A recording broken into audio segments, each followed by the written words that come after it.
Hello kabadis, kakagising ko lang. Ginising po ako ng partner ko. So, sabi sa akin, yung pusa ko, patay na. So, ngayon, hindi ko alam kung maniniwala ako o hindi. So, bababa po tayo para tingnan natin mga kabadis. Kasi kanina, bago ako natulog, pinakain ko pa yon. And, binigyan ko pa siya ng crackers. So, lumalabas po talaga yun para magpainit. So, nagpapainit siya, nagpapaano siya sa araw. So, ngayon,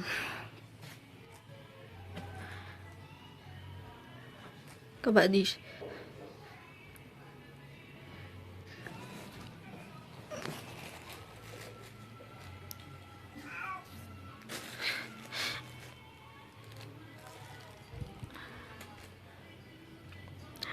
Napakatagal na sa akin doon, kabadis.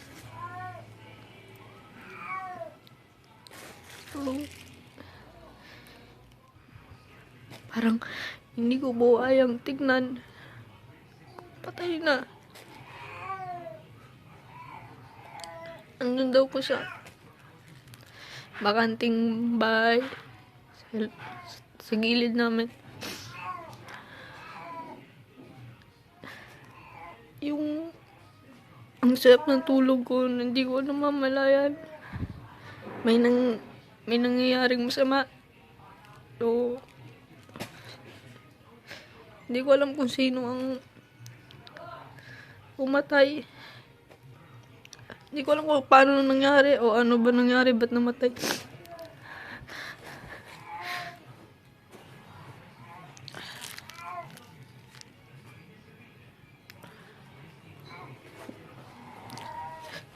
Sobrang tagal na po nun sa akin. So, kabadis, ayaw ko sanang puntahan. Hindi ako naniniwalang patay.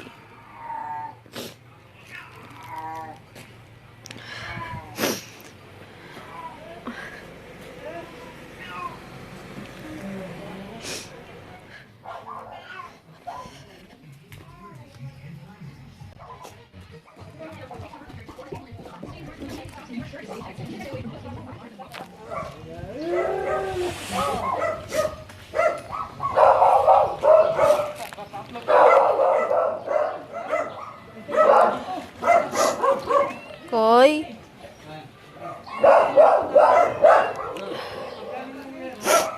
Koy? Eto siya, kabadis.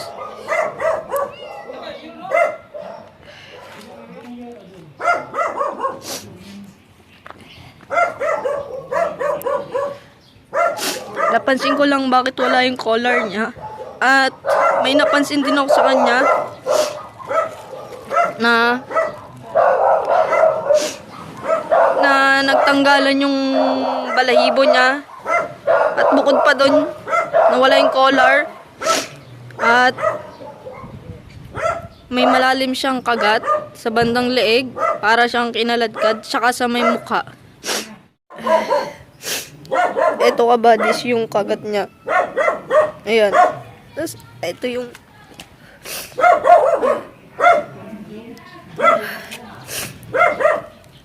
ayan yung ayan, tanggal yung balahibo niya, may kagat siya hanggang sa nawala yung collar. So nadatnan ko siya dito, ayan, diyan ko siya nadatnan. Then nandun yung collar niya sa gitna, may malapit sa gutter, nandun yung collar niya. Napunta siya dito, napunta siya dyan. Dito yung bakanting lote. Napunta siya dyan, kabadis. So,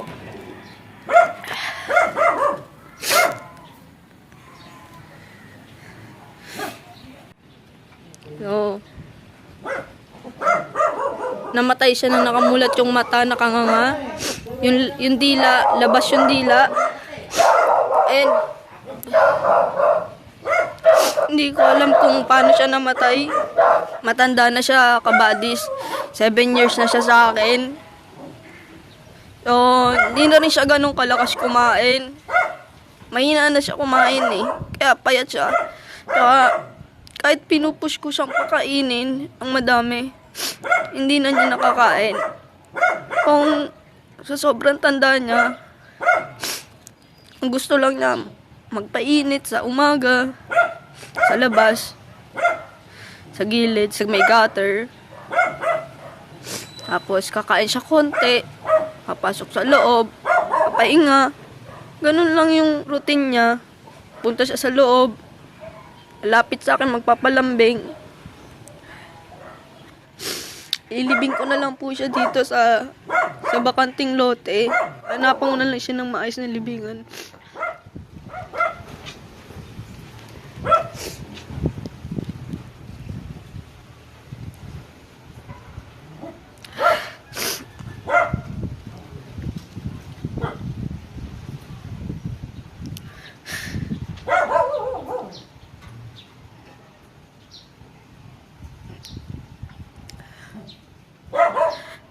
Ang hirap ka, buddies.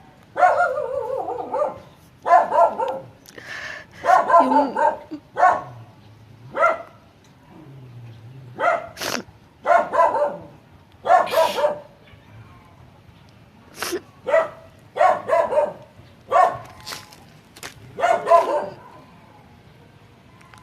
Ay, kuy.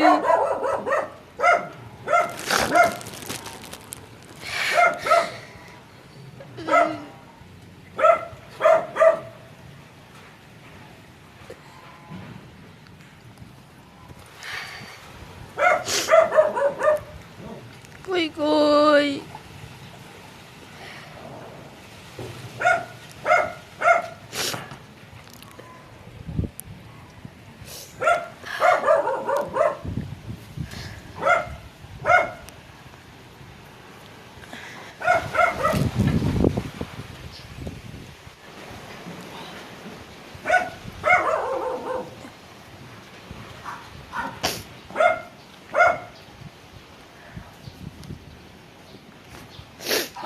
So, ngayon kasi is 3:58 PM. So, siguro mga 3 o'clock, 3:30 nangyari to.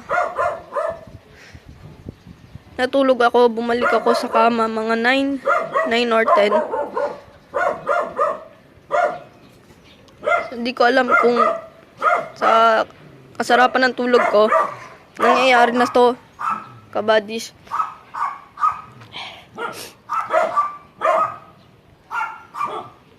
May mga tinanungan naman ako, ang sabi, baka daw may umaway sa kanyang aso na hindi taga rito. Mga matatapang na aso galit sa pusa. Kaya, yung ibang pusa dito nagala, nagtakbuhan. Siya lang yung hindi nakatakbo kasi nga mabagal na po yan maglakad.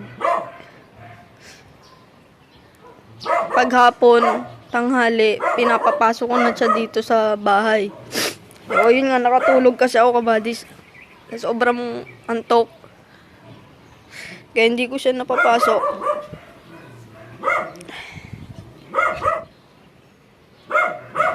Napakatagal na sa akin itong pusang to, kabadis.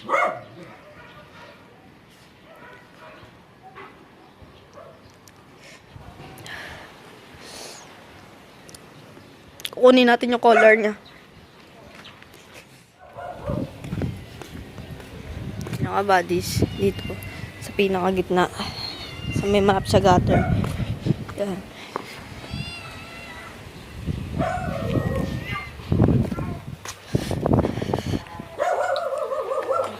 Ito, kabadis.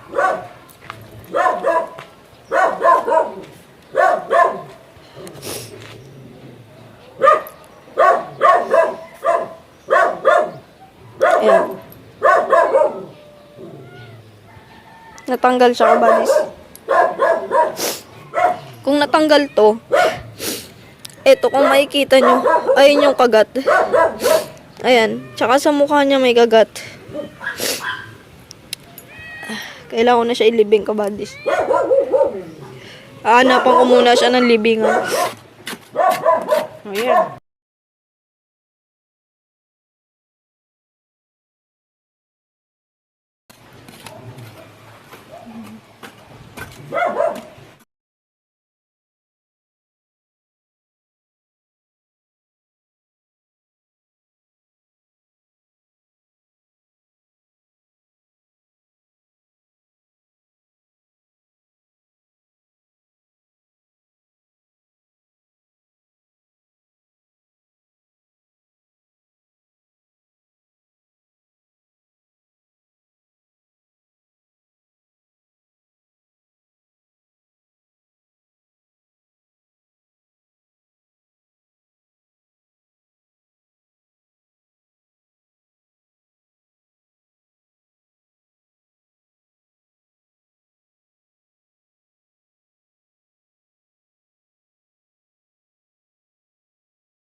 Mga kabadis, nalibing ko na po si Mingkoy.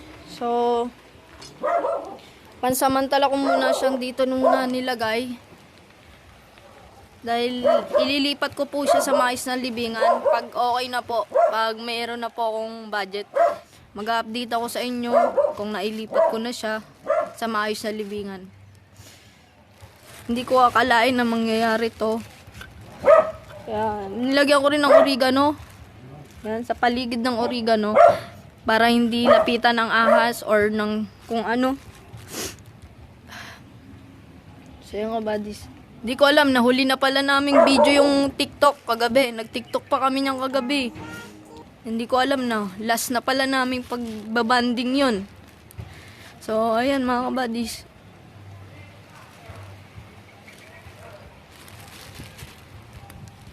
Alam ko eh.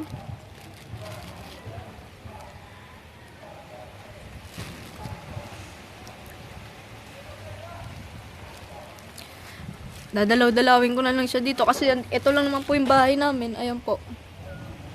Ito po yung bahay namin na tinitirahan.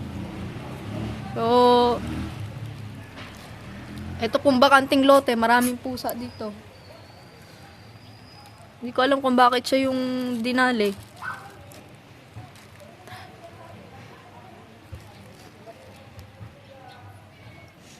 Alam ko eh. Bibisitahin ko na lang siya dito. Araw-araw.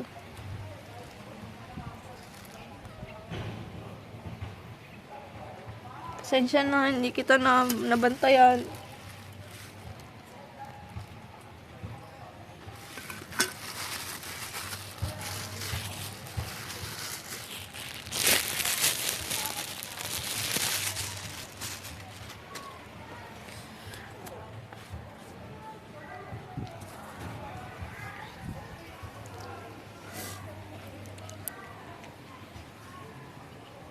Kung makikita nyo, ito po yung suot kong damit nung nag-TikTok ako kagabi. And kasama siya sa TikTok ko. Pagkagising ng umaga, lumapit siya, nilambing niya ako, pinakain ko siya. After ko siyang pakainin,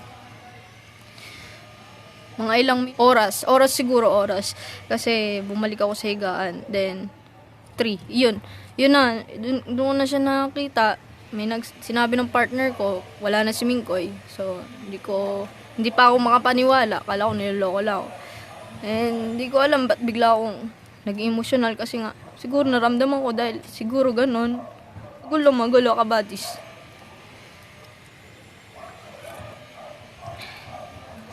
So, yan lang muna pansamantala. Ginawa kong libingan niya kabadis. Pero ililipat ko yan kabadis sa maayos na libingan. Ililipat ko po siya.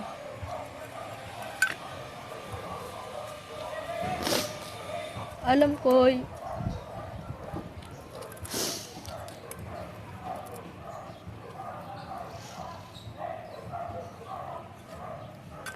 Masakit mawala ng matagal mo nang kasama.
Hoy! Tingin sa camera. Wow, ang pogi ah. Ang pogi. Oh, pogi na kadila pa yan ah.